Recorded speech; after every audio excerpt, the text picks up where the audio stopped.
When Bobby first came up to me about the deal with the idea of working with Volvos, I knew nothing about cars, and neither did he really, but Nick actually was the one that really seemed passionate about it and really loved Volvos, which he got me to drive one, and I thought it was way different than most of the vehicles that I've ever drove. I drove like a Toyota, and it was my dad's car. But when I drove Volvo, I felt like this should be mine. Originally, we started on several cars. We used to work on Troopers and all kinds of stuff. I had a whole parking lot full of all kinds of vehicles, and really we chose to go with Volvo because I had met Nick and he had encouraged me to like Volvo, and we just started kind of working together. He was my mechanic, and then eventually we just went into working together on, selling people Volvo. So I'm sitting next to a Lamborghini at a stoplight, a Lamborghini Countach. This is the old 80s one. When I was a kid, I thought that was like the hottest car ever. Dusted it. I mean, just destroyed it in that thing. And you get up to the next gas station and the guy pulls in, "What do you got in that thing?" Bone stock, buddy.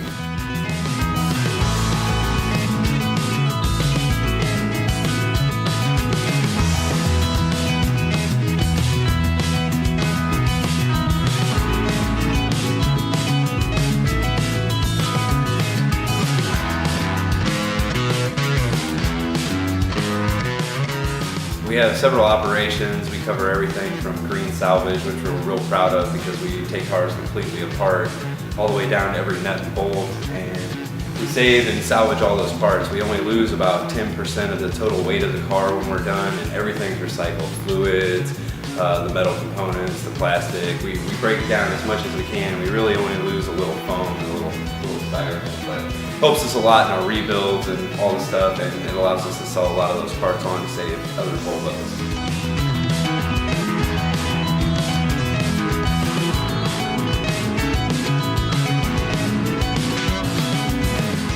That's what's cool about Volvos, though. It seems like, my story's crazy. I would never, 10 years ago, you wouldn't have caught me dead driving one of these things, let alone a station wagon. And now it's, that's it. There's really, that's what we do too. We put people in them all the time, and we get other cars, and I drive other cars, but I mean, as far as a car that I want to drive for fun or for performance, or a car that I want to upgrade for fun or for performance, I always go with the Volvo.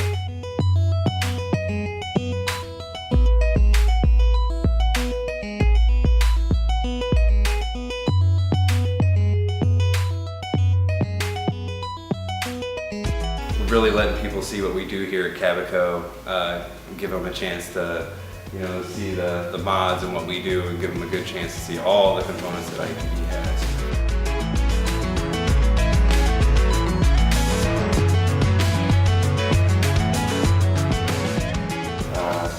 I stick with Volvo because they're reliable, they're cool. I mean, I get more. It's funny because I think I get more, you either love it or you hate it with the station wagon.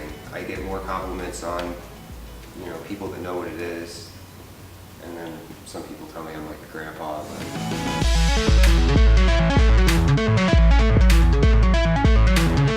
I took him for riding this wagon and he was just stunned. He's like, I can't believe that thing's that fast. It was stock. So he wanted one pretty bad. At the time he had a Mitsubishi 3000 GT, naturally aspirated 5-speed. It was a quick car for a 16-year-old. So I'd let him take that wagon out every once in a while, and every time he drove it, he's just, oh, I love it, I gotta get one. So we found one in Southern Illinois. It was a 95 850 four-door turbo model. The ad said it had a small oil leak. So we drove down to Mount Carmel, which is in Southern Illinois. Started up, the car ran okay. Had a couple of small problems, and nothing major, but the guy was only asking $700 for the car. So it was really a steal. So I think we ended up getting it for like $600. We drove it home. You could only drive it for about 25 miles and you'd have to stop and fill it back up with oil. So we put like it's somewhere between 24 and 28 quarts of oil in it in the course of driving it home, which is horrible, but we got it home.